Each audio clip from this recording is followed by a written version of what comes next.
And thank you. All right. Thank you, Joshua. No problem. Hero of the morning. Ben, what happened?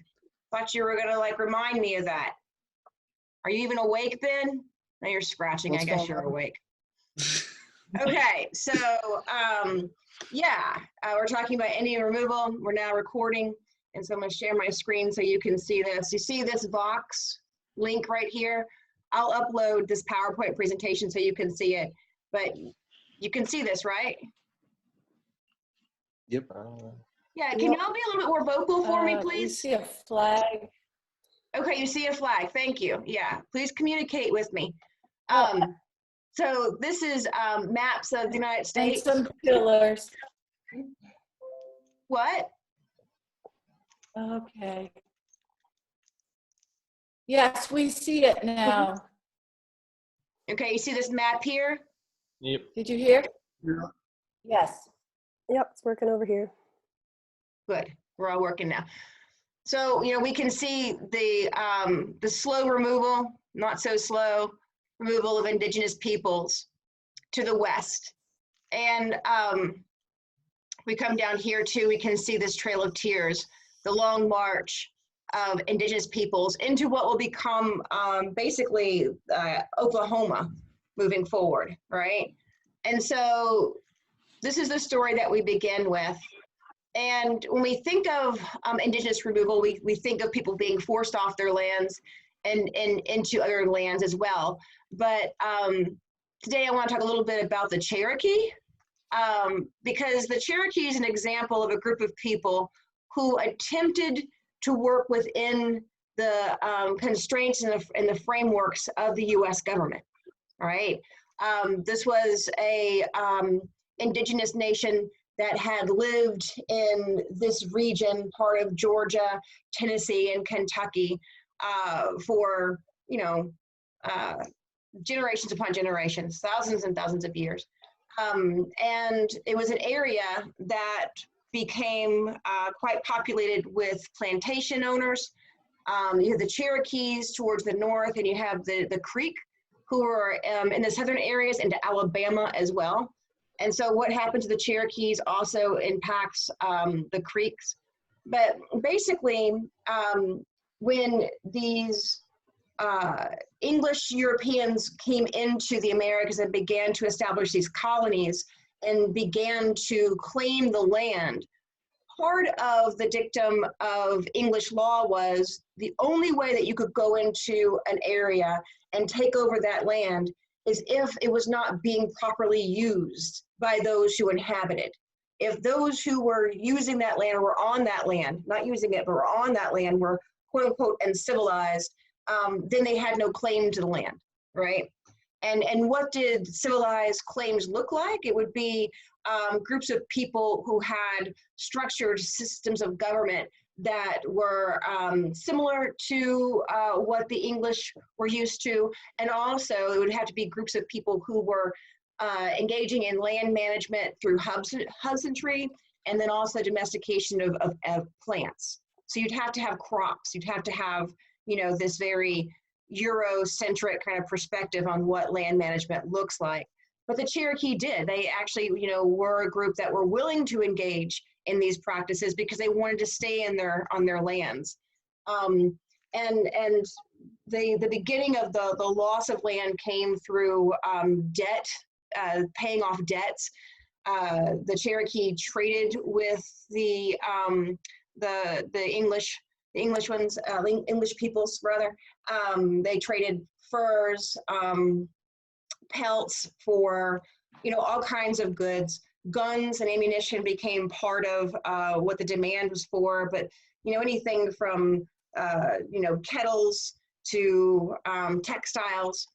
And so over the course of time, there is this obtaining of land by Europeans through this debt release, right?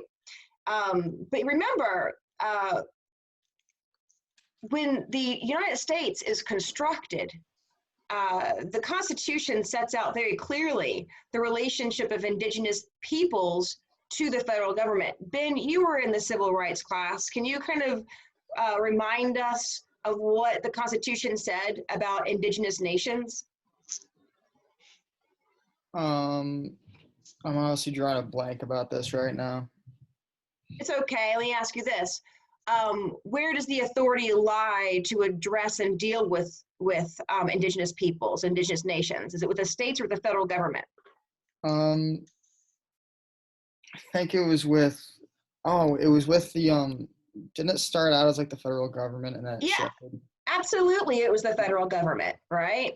Um, and that was, the framers' intent was that the indigenous peoples who were in the North American continent would be dealt with as an independent nation, clearly laid out that way, right?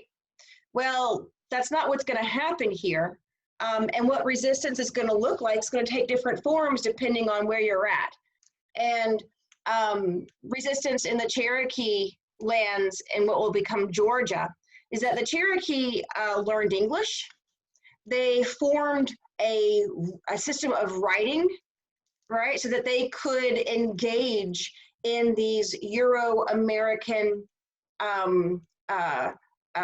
social institutions as well, right? They created laws that governed the Cherokee lands, and they attempted to protect their territory.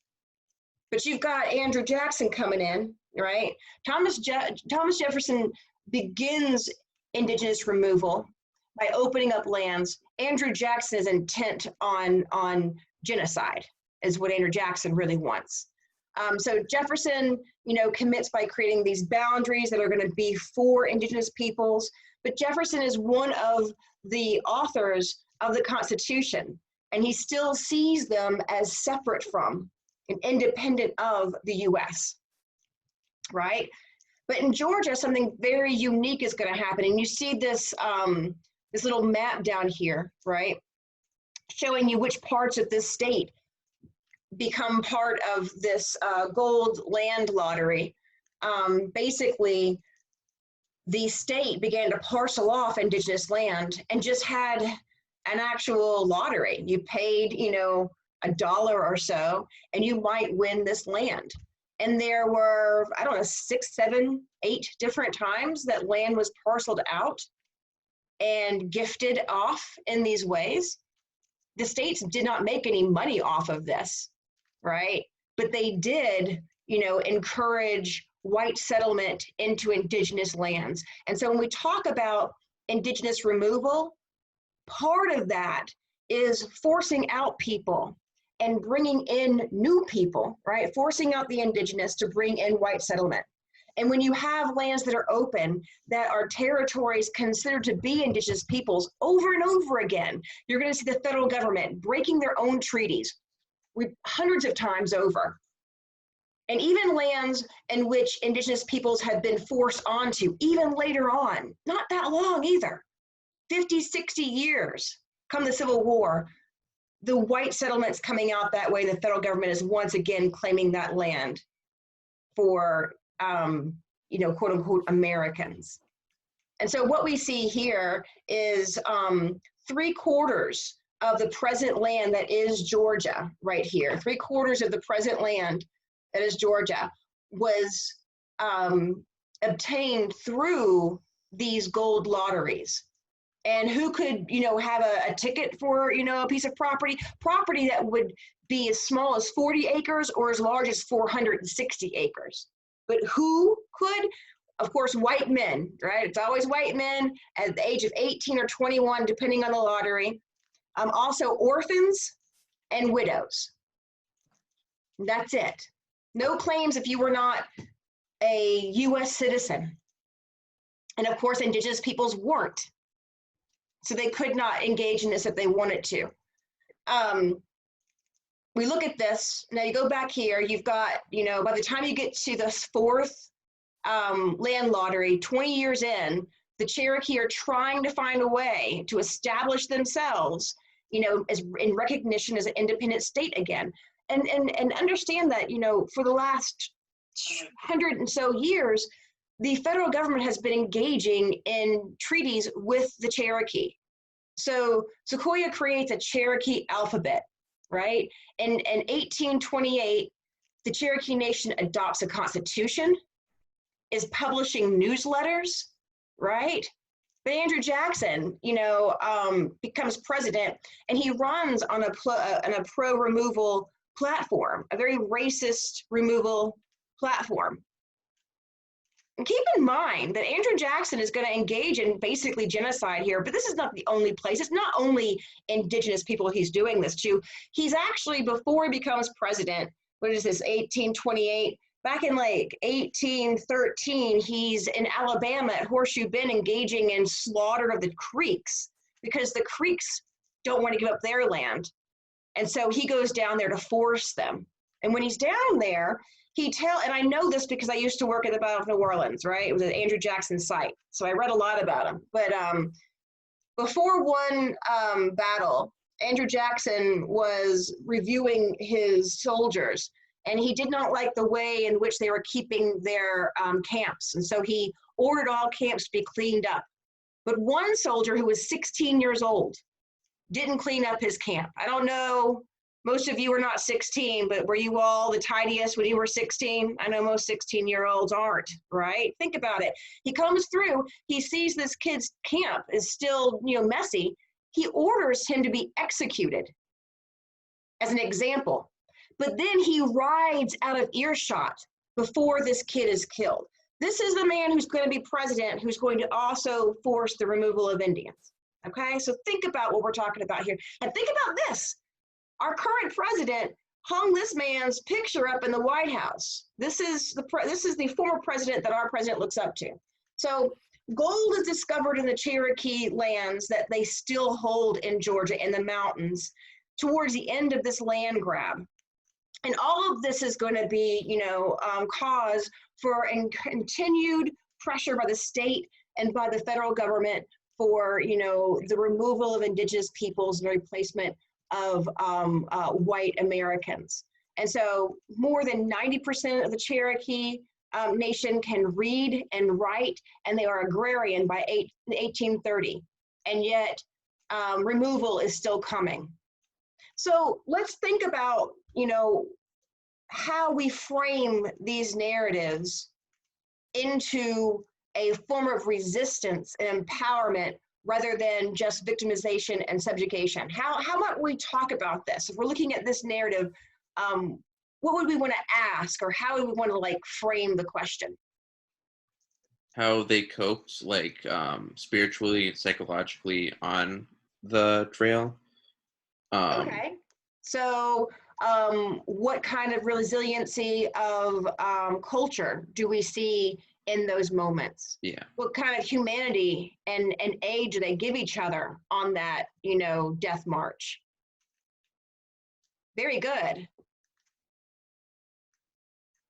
What else?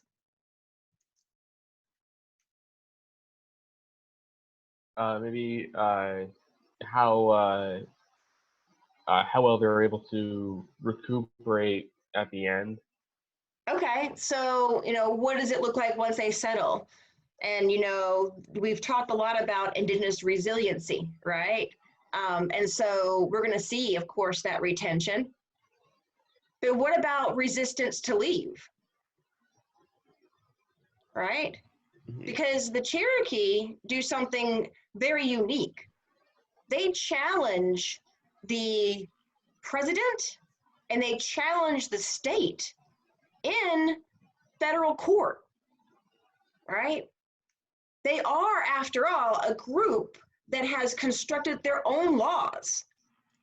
And as the U.S. Constitution says, they have the right, of their independence as a nation. So we'll come back to that in a minute. There's another group in this area, the Seminoles. Is anybody studying the Seminoles as their own group right now? Seminoles are an interesting group because the Seminoles are actually an interracial group of indigenous peoples and African Americans. The Seminoles were in the upper portions of Florida at this period of time. And, if you've ever been down towards Florida, if you're, heading from Georgia, you'd never really know that you've gotten into Florida until you get kind of in the middle, right? Things begin to change. But, up until about the turn of the 20th, so up until about the 1890s, most of Florida from the middle on down was considered to be really the last frontier in the United States, right? With all that swamp and all those alligators, it hadn't really been penetrated that much. And so you go back, even earlier than that, to the 1780s to about the 1850s. And if you were a slave in the lower parts of Alabama or Georgia, you could maybe, if you could run away, you could go north, but you have to go through all of, past the Mason-Dixon line, or you go south. And so the Seminoles were a group that were going to take in both departing Creeks who were trying to flee Andrew Jackson's wars in Alabama, as well as these African Americans. And so Florida was still under Spanish law, which gave more authority, or not more authority, but more liberty to people of color. And so there was a lot of encouragement for people to go down there. But understand also that Andrew Jackson wants the entire, continent to be U.S. And so even though there's a buffer zone, he's coming for them. So one thing that you could do, is you could resist by trying to establish your own government, and approach it legally under their own laws here in the U.S. You could be resilient, and in your march west, retain your culture, or you could try to escape all of it into another area. So that's what we see happening here. But the Seminoles are going to be removed as well. And keep in mind, when we talk about all this removal, I've mentioned this before, yes, large numbers of groups from all these nations were forced to migrate, but that's not everyone. There were some that resisted and were able to stay. That's why you still have, reservations and peoples from these different nations in these areas today. So Andrew Jackson defeated the Red Sticks in 1814. He then goes to New Orleans to end the War of 1812. And there he's standing now in 1814, he's attacking the Creeks, the Red Sticks. And then he goes to New Orleans and he's fighting side by side with the Choctaw. And he's telling the Choctaw, oh, I'm going to respect your nation here. I'm going to respect, you're fighting side by side with me. Of course, that means that, we're going to be buddies after this. He tells that to the African Americans as well. And of course, that's not what happens. He emerges and he goes into Florida to fight the Seminoles. And this is a punitive war. And his attempt to annexing Florida as well. He's the governor, and then he's the creator of the Democratic Party, and he becomes president. And why am I talking so much about Andrew Jackson? I am because when we go back to our conversation about the Cherokees, and we look at the removal, his trajectory into leadership is integral to understanding, the policies of the United States moving forward from here. It's not just now that we're going to see this bloodshed and this just lack of any kind of empathy. I think Northerners like to appreciate Ulysses S. Grant and Tecumseh Sherman, right, as Union generals from the Civil War, brave men that went out there to fight to end slavery. But right after the war's over, and we'll talk about this more, old Tecumseh goes west and destroys the bison population, right? I think we've already talked about that, haven't we? So, and he does that in order to bring the Plains Indians to their knees. So, even our leaders up north, our northern, leaders, we still have to understand the relationship with indigenous peoples was always harmful. So you've got all of these different groups. What do you see when you look at this map?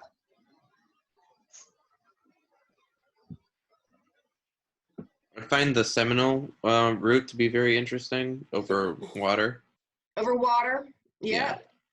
They're going by a boat to the port of New Orleans, all right? And so when you're going to, New Orleans, you're going to hook up with the Creek and the Choctaw are being removed. It's the easiest way to get them out of Florida. Yeah. Mm.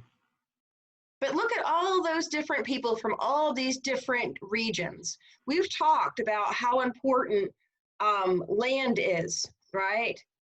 To indigenous identity, to spirituality, to life. We're talking about removal from these areas. And then everyone has to go to this one territory.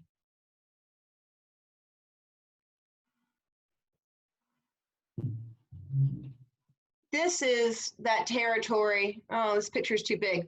I think this is like 37. You see the distribution of land. 1855. What are you starting to see here?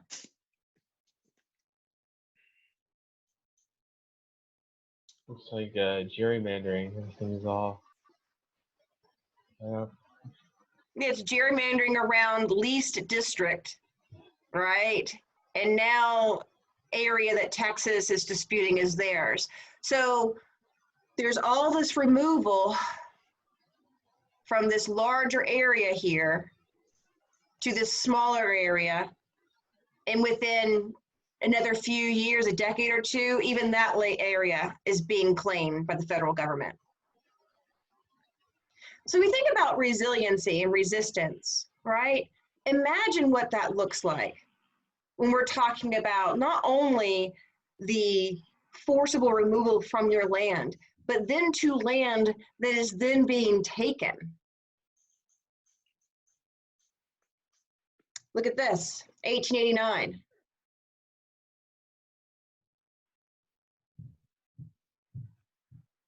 Now you've got Plains Indians, right, in there as well.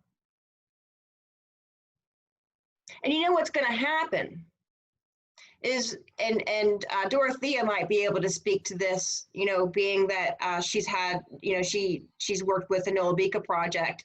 And David Brule talked about this, I think, maybe he talked about this in our class, but he definitely talked about it on this walk I did recently. But, you know, when you've got certain nations that are being acknowledged by the federal government, right?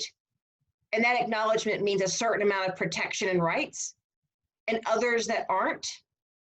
That's a good way to create division. Dorothea, could you speak to that, or do you know anything about that? Well, there's this really recent thing with the Wampanoags Mm-hmm. that the federal government is taking away their recognition. It just seems completely arbitrary and unfair. It is. It is. And I don't know why. I don't know enough about it to know why or what benefit the federal government is getting from it, but they're getting a benefit. And there's probably some indigenous nation that's going to benefit as well, you know? That's that whole divide and conquer thing. So if you look here, 1830, 55, and 89, that one piece of land, right? How many different people are being forced onto it and then parceled into these different areas and nations on the land that they're not used to? You know, if your culture has been about living in Georgia, then the practices that you have are Georgian practices, right? Practices that are for the Southeast, not for the Midwest. Now, let's go back, you know, and think about resistance, because there's a lot of resiliency here. But I want to go back and look at what resistance looked like for the Cherokee when it came to the law. So as Ben pointed out, you know, indigenous nations under the Constitution, and as he said, originally, right? Originally were looked at and considered to be sovereign nations, or at least peoples that were not inside the federal government, right? They weren't inside states. And we know that because right here, I've quoted for you from the Constitution, Article 1, which is the article dealing with Congress. Article 1, Section 8 talks about what rights the federal government has in regulating commerce.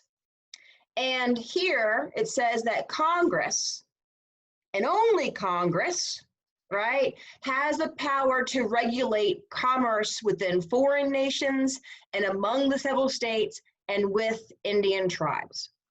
Pretty clear language there, right?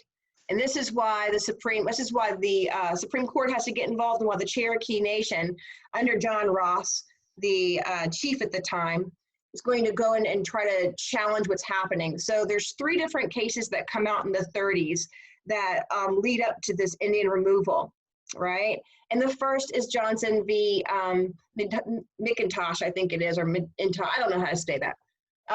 But in this case, basically, indigenous peoples in Georgia were trying to convey their land. They were trying to take the land that they had in their treaties that was theirs, and they were trying to sell part of it off.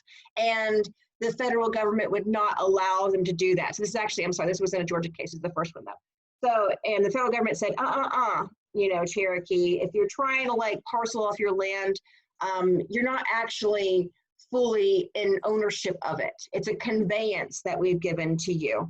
And so you don't have the right to parcel that land off. And the reasoning, right, the court used here, look at this, is that, hey, European discovery of this land, right, established the United States, and in establishing the United States, diminished the independence and complete sovereignty of tribes and tribal nations. And so that means that, if the federal government's here now, and, obviously you have less power and control over all of this, it also means that you have less power and control over what you still have dominion over. So that's the beginning of the interpretation. In the second case, the Marshall Trilogy, and it's called the Marshall Trilogy. Ben, why is it called the Marshall Trilogy? Who is Marshall? I'm sorry, I wasn't. You weren't listening? Oh. Oh, Ben. Who's John Marshall? He's Supreme Court Chief Justice, Marbury versus Madison. That's right. Someone's listening. That's right. And he also was the Chief Justice during these cases. So you get to Cherokee versus Georgia. And in this case, let me see, get to it. In this case, this is the second case. I'm going to stop sharing this for a minute because I want to show you something. Escape. How do I? Oh, hold on, y'all. I want to stop that. Stop that. Okay. In the Georgia case, the state of Georgia had created these laws that restricted Cherokee rights. So what's the problem there?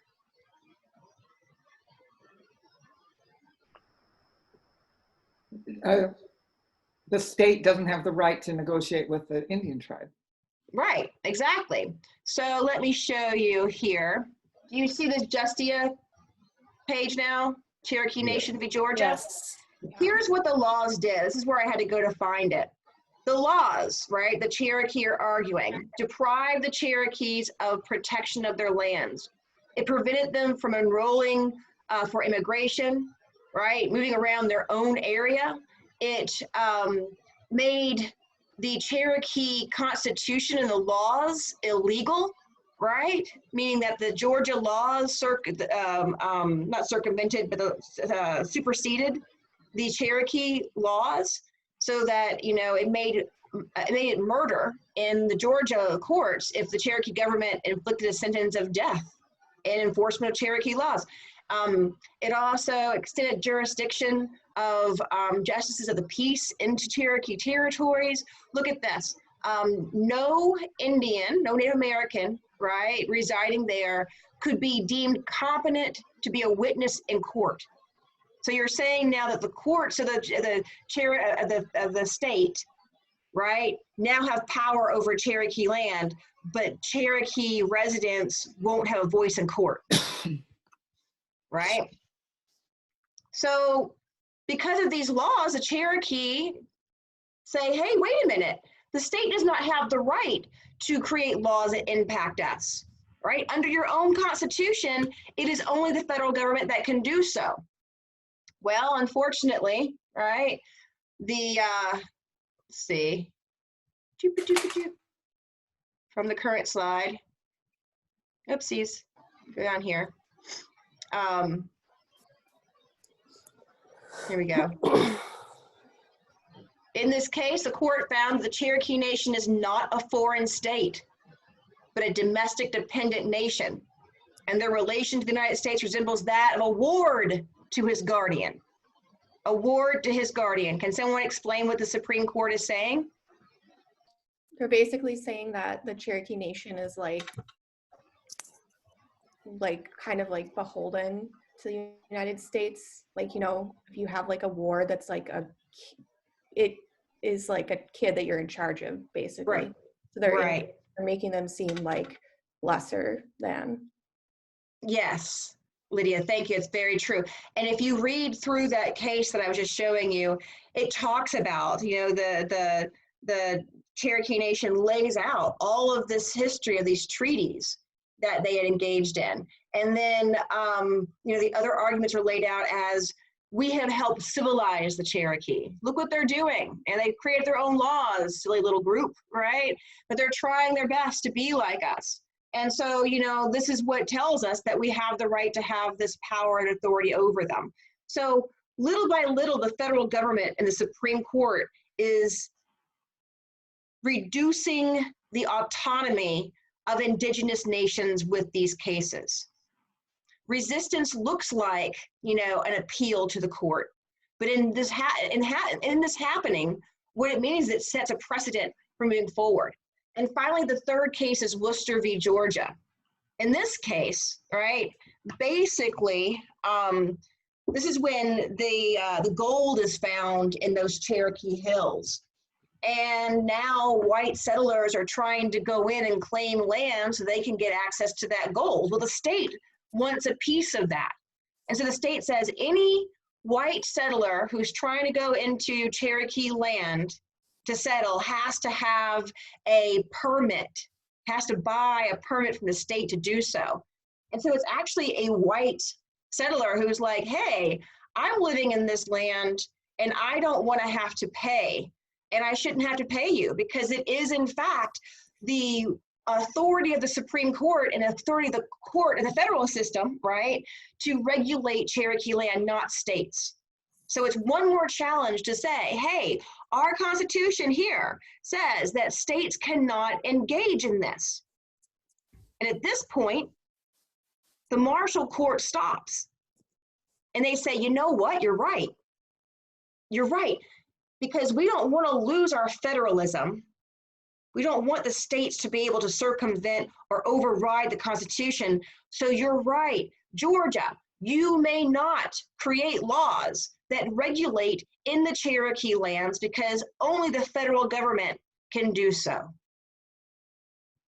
That's a win for the Cherokee, right? Yeah. Yes, no? Well, we have Andrew Jackson. So. So.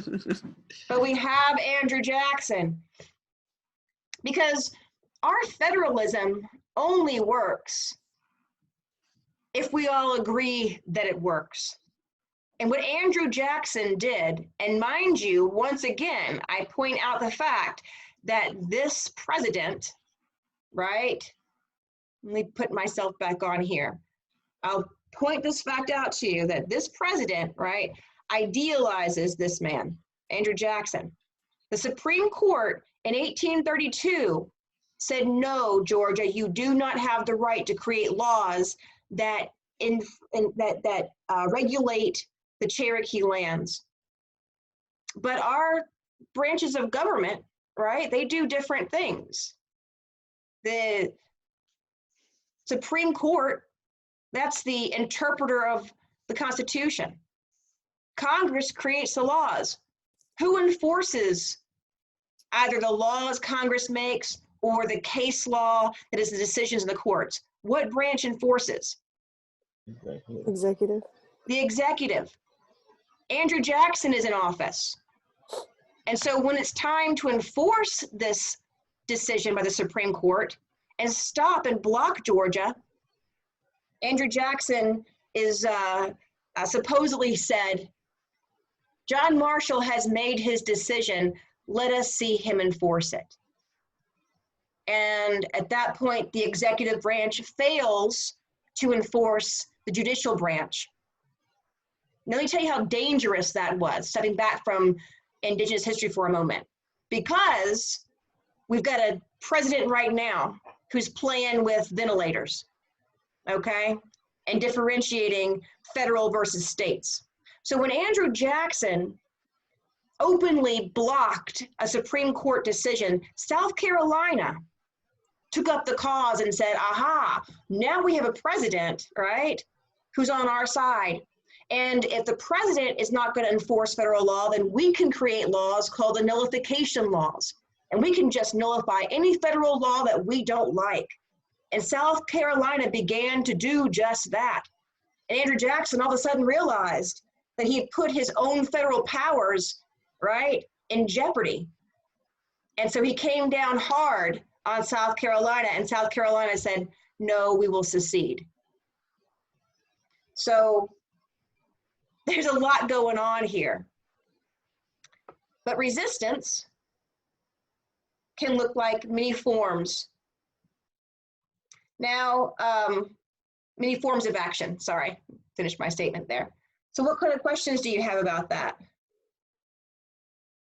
I have a question about just the Supreme Court. When they I guess I'm a little unclear exactly how precedence works, but how is it that they are able to go back on a decision that they've previously made?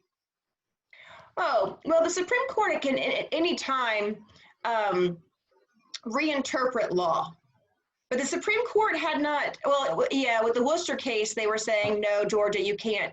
But the Supreme Court didn't do that whenever. Think about the Brown v. Board case, right? In 1896, the Supreme Court says that separation and segregation is fine. But in 1954, they say, you know, that was a bad call. Yeah. Yeah. So let me show you our class. So here's our classroom. Can you see the classroom now? Mhm. Yeah. Great. You got your movie, and I did check this, and I'll show it to you. It's right here. It runs. This is in Canopy. All right. So that's one of our databases. So if you have a hard time clicking on that and getting in, then you need to go to the library. Can you see my news page where I'm going to the library? Mhm. Yeah. Go to the library, go to the databases, right? Go down here to films and video, go down to Canopy. And in there, you could put in the title, Trail of Tears, the Cherokee Legacy, right? And you can watch it that way as well. So if you can't access it through the link here. And that's going to be for your next movie review. As you see here, I'm going to open that up for you right after class. And then the week 11 discussion, I'll open that up. And for the week 11 discussion, I've already given you kind of a frame here of different timelines. I want you to write out, as you're going through these readings, your own timeline of removal and resistance, right? And I want you to discuss that this week in our discussion. I want to see everybody. How do I do that? I can't see anybody now. There we go. I can see some of you. Where's everybody at? Oh, look at that, a whole page of you. Aw, look at these, that's great. So what do you think? I'm done with my presentation. Let's just talk. What do you think? About just in general, or the topics we've been talking about? About resistance and about Oh, okay. indigenous, yeah, indigenous Sorry. removal. I think it's really interesting that, kind of like we talked about, a tribe can be recognized and then not recognized and how that's kind of on the government to choose. That with like the fact that tribes can do everything possible to work within the framework and still be like that actually being used to subjugate them further, like the whole they're cultivating their land and they're acting more like a European nation, so it's okay if we do this, when the whole reason why they were doing that is to meet your guidelines and stop exactly what you're doing. It's such an interesting and terrible, obviously, thing that happened. um, it kind of shows that they don't really care what you're doing. As long as it helps them, they'll do it, even if you're doing everything they want you to. It's so, yeah. It's frustrating. Yeah. Because we have in the plains we see this real like violent resistance, right? We'll be talking about that some.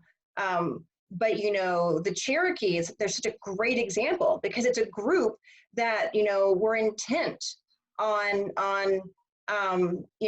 evolving in ways to be able to stay where they wanted to be. And yet it was never the intention of that president, the administrations moving forward, to afford that opportunity. It's also kind of crazy how, like, with different laws, the idea of a democracy is that majority rules, basically, right?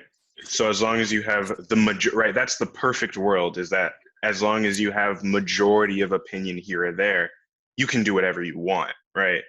And so even regardless of who it's affecting, that's the kind of, it's good and bad in many ways, but that's the kind of flaw of it. And so we're seeing that, at least I think we're kind of seeing that same thing now, just with, different kinds of policies where, our current president is able to, for the most part, do whatever he wants, say whatever he wants, get no punishment, right? Because there are enough people defending him and also politically defending him and, money and power and all that stuff.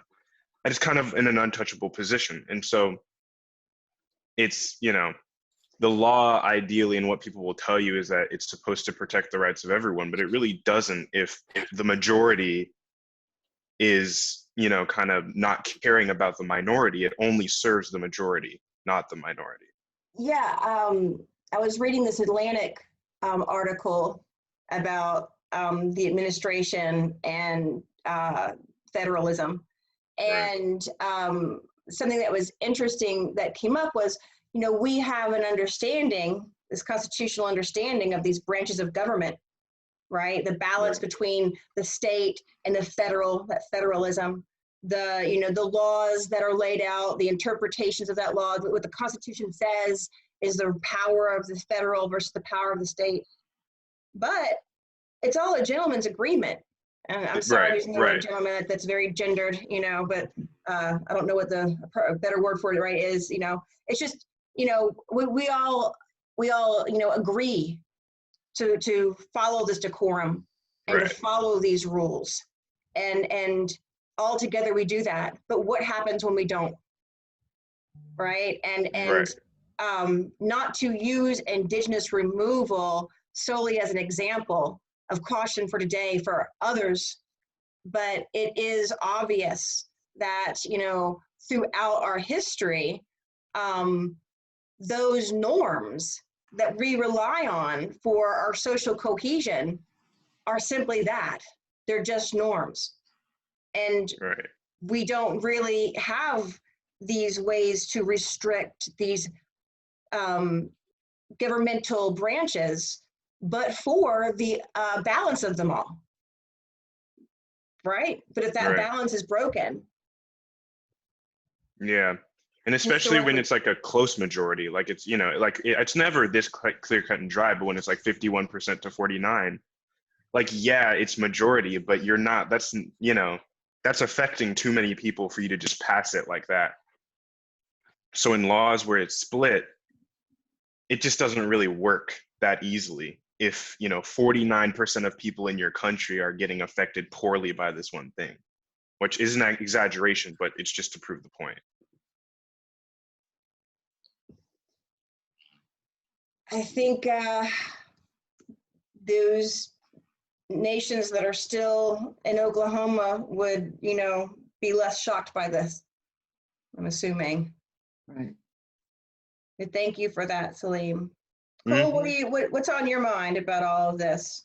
You've been relatively quiet today. Just taking everything in, just thinking about everything. How are you framing the narratives in your stories and your histories around empowerment? How are you thinking about that? Just like going back through like the past and everything, and just thinking about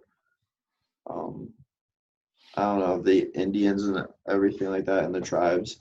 Yeah, I just find it interesting, like how how they keep getting pushed out and keep getting pushed. Like that map that showed like all the Indians being clustered in one area, just like all the conflict. I bet not just especially from like getting pushed out by the government, but then the conflict between the tribes because they're all enemies, and like having to settle in that one area. I just found interesting.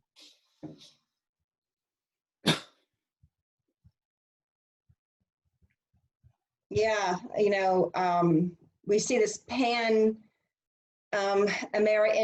movement that comes at the turn of the 20th, once all of these groups that have been forced onto this land also then begin to see their children being taken and put into these boarding schools.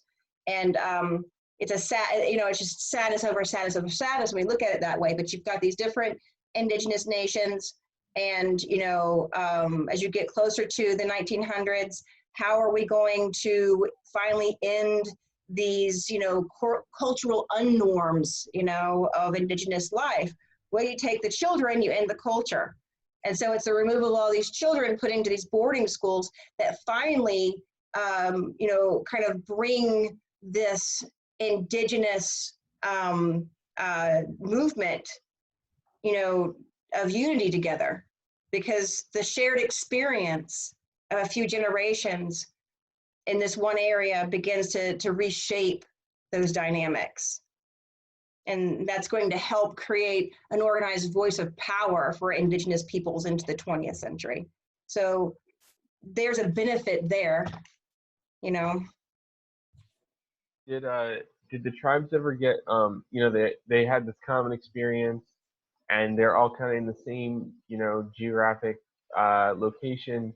Did sort of the political barriers between tribes ever like loosen up at all, or did they sort of really keep in their own like politically restricted or isolated? Well, the federal identification of some groups over others and states doing the same thing, those are all policies of manipulation to keep those divisions, Lucas. Yeah.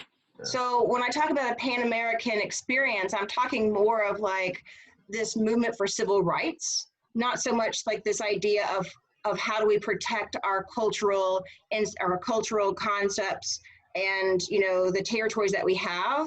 There's still going to be division there, but that's the effect when part of a group of people have power the other group does not have, right?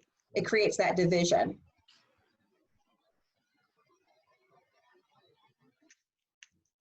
Dorothea, you look like you're thinking. Well, it's just so many roadblock after roadblock. It's just so frustrating. But of course they keep trying. They want to survive. Right.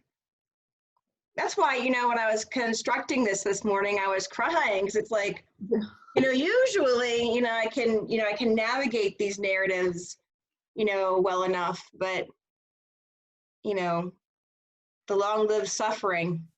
And I don't know if you were hearing, but this just came to my mind. I was listening to a story from a Cherokee reservation, I guess out in Oklahoma, But this man was talking about how they have limited water. And so they don't have running water, right? So they bring their water in and they recycle their water throughout the day, and they use it for cooking and they use it for cleaning, right? And then he's talking about how are we supposed to wash our hands for 20 seconds when we have a restricted amount of water every day. And that's a current event that's happening right now, these long-lived experiences.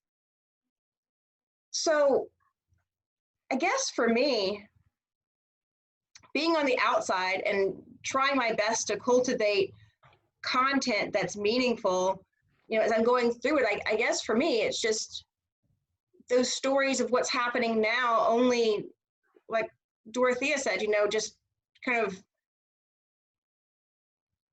reinforce this long struggle, right? And that resiliency.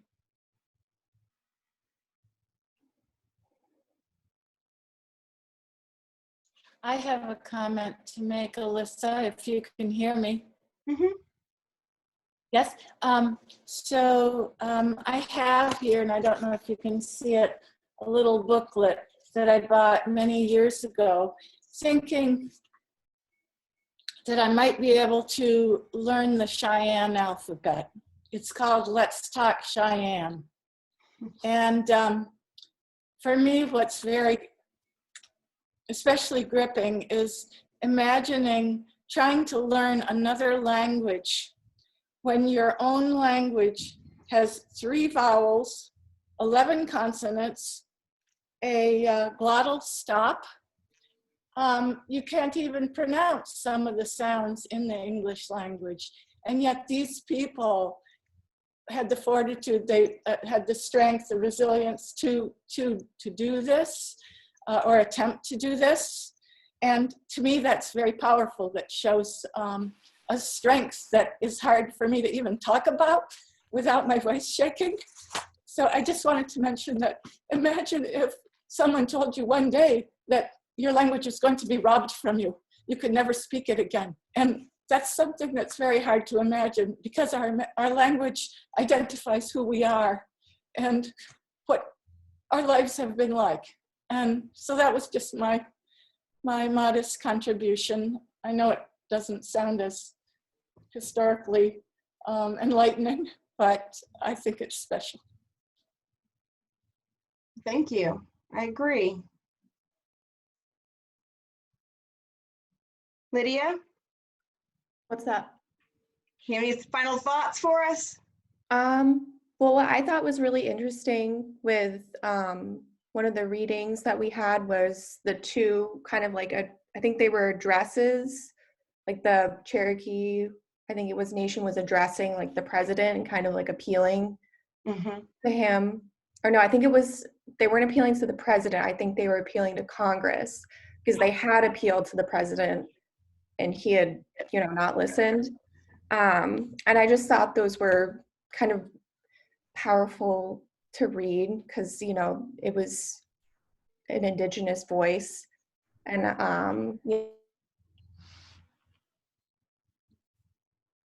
oh, Lydia's frozen. Greater. Am I unfrozen now? Yeah. Okay. But like, they were like, what greater claim can someone have to the land other than it's been ours like forever? You know, it was like gifted to us. So I thought that was really powerful. Mm-hmm. Very powerful, very true, you know.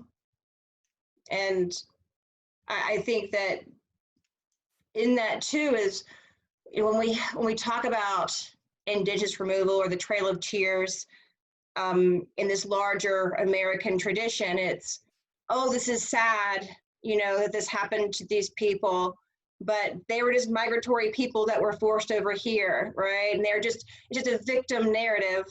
But all of this resistance and all of these efforts to, you know, to find ways to appeal, that's lost. And when we don't have that, we don't understand the complexity of those cultures and those peoples. And so they become just this, you know, one narrative that's, you know, it's sad, but it had to be for the, you know, the federal government and the national, you know, the country to expand. I don't know if you've ever heard that argument before, but I've heard that from people. Well, it was sad, but it's obviously necessary. And when you look at what the actual details are, what's necessary about it, what was necessary, right? And so that kind of changes that narrative as well, the justification narrative. Lou, haven't heard from you. Still here. Yep. I was looking at the same reading, actually, the addresses, and just interesting, like the language is in like the attempts by our people to become civilized and all. It's clearly like using same, like reusing words in the treaty to appeal to Congress, trying to, I don't know, illuminate that the policies that are being enacted went directly against the written language of the policies that they had enacted. Yeah, it's clear beyond what the words are, the intention, right? Yeah. The intention becomes very clear. Words can be murky sometimes, but action always is clear. Judging, you've been very quiet. Do you have something you want to contribute? I just learned a lot from this class, and I'm impressed of the resistance of Cherokee. And I think before this case happened, Georgia State, to the fight between Georgia State and the fear of because of Andrew Jackson, from the perspective of Cherokee's own voice, they choose to cooperate with federal government.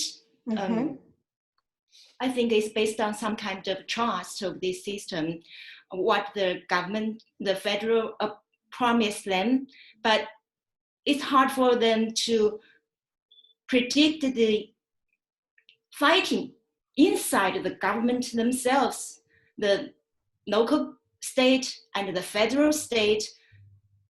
They become some kind of victim of the fight between the balance, the unbalance inside the system, the union system itself.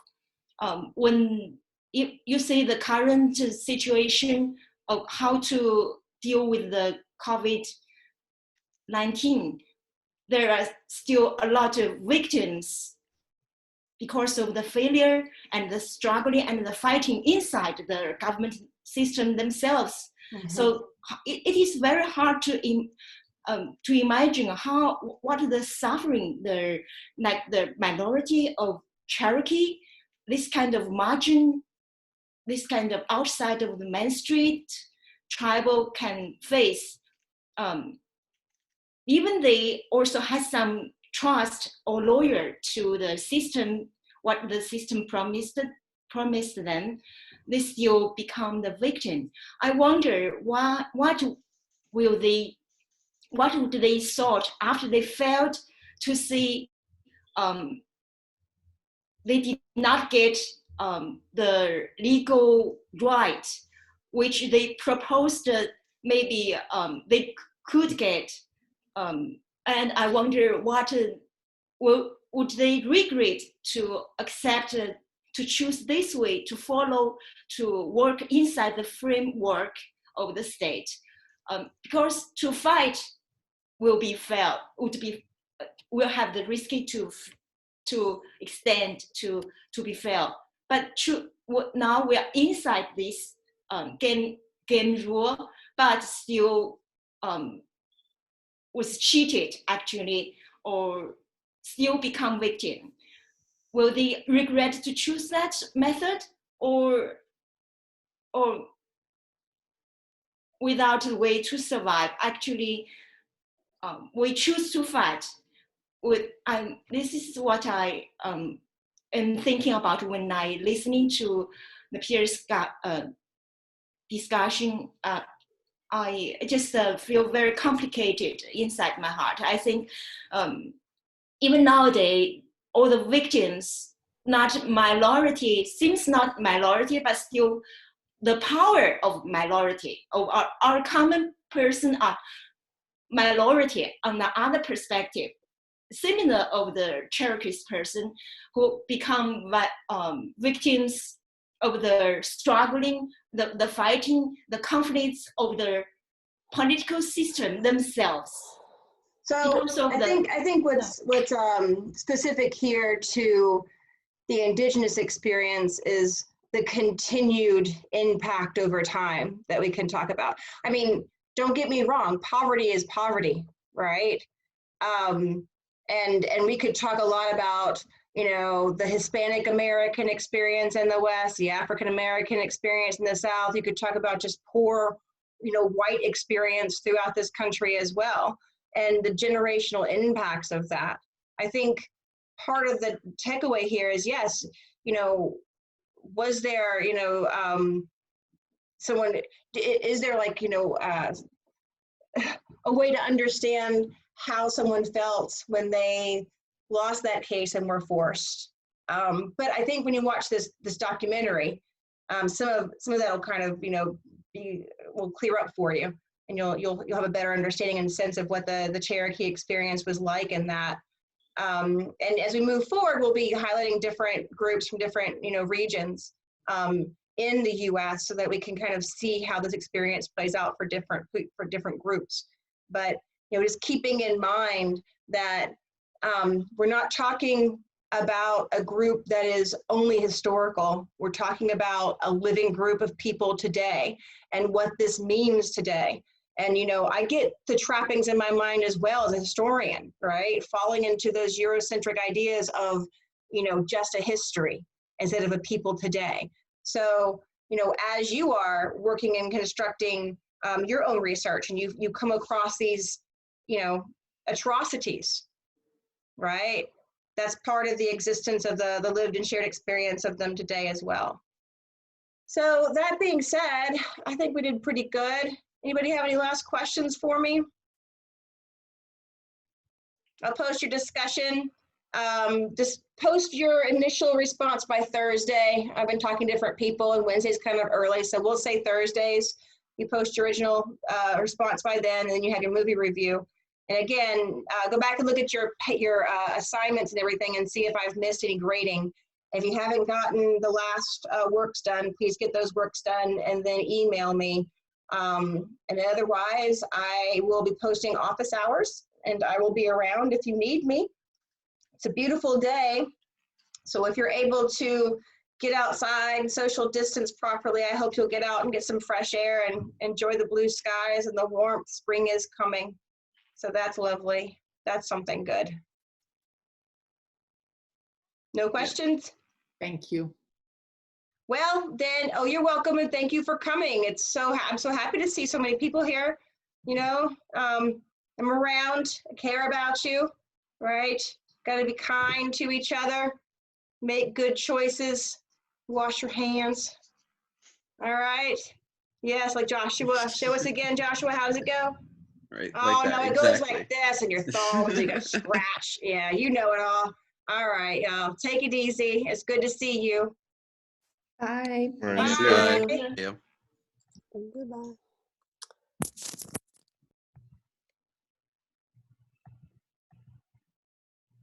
I gotta stop sharing. Cole, Yeah. what are you doing? The meeting wasn't closing for me, but Okay. while I have you here, I didn't know the discussion.